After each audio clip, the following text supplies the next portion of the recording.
thunder starts to rumble down, don't let hope tumble down, or castles crumble down.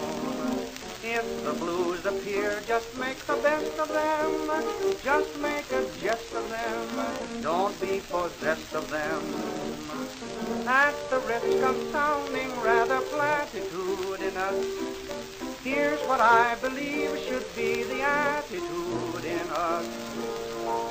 A sunny disposition will always see you through.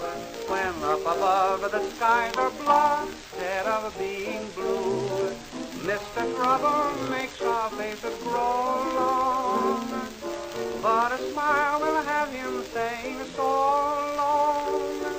It really doesn't pay to be a gloomy pill.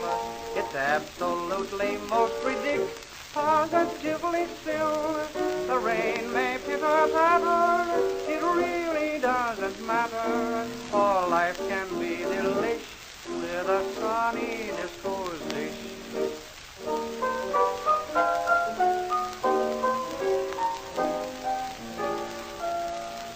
Must confess I like your way of viewing it, no use in ruining it when gloom is bluing it.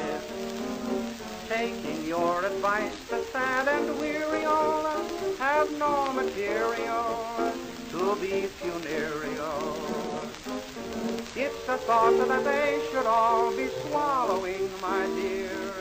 Look at me already, you're a following, my dear.